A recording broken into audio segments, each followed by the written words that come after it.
I think the biggest like unknown for me, or Mhm.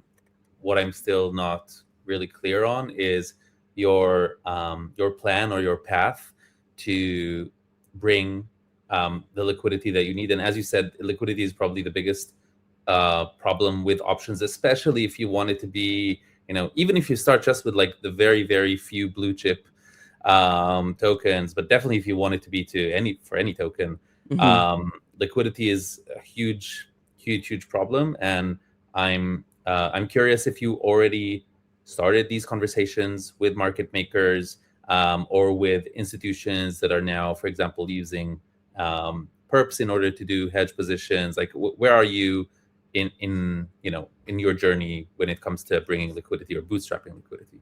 Yeah, that's a really good question. It's definitely kind of like a really, it's a big question because I think most DeFi protocols need liquidity to get going.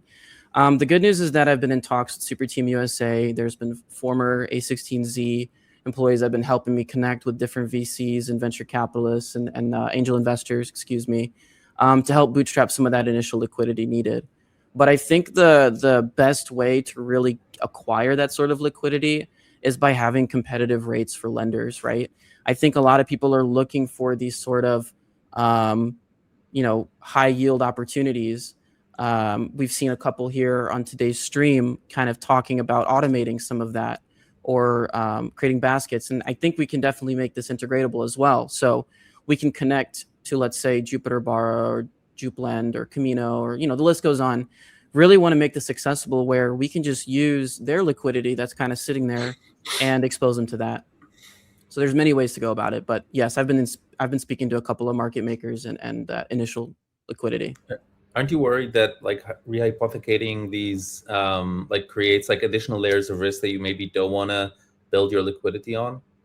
Yeah, that's definitely true. I think there's a way to like opt into that or opt out of it, sort of thing. No matter what, though, it's going to prioritize the internal pools first. That way, people are actually incentivized to lend here to kind of increase those pools. Because if there's not enough people lending here, the market makers are borrowing from these pools first anyway, which is going to naturally bring that like dynamic rate there.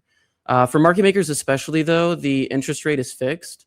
So whenever you open a position or you're writing an option, um, there is no exposure to, what do you call it? Like dynamic rates and dynamic interest rates. So you wouldn't get liquidated from that, for example. And that kind of avoids some of the manipulation that could happen in some of these pools.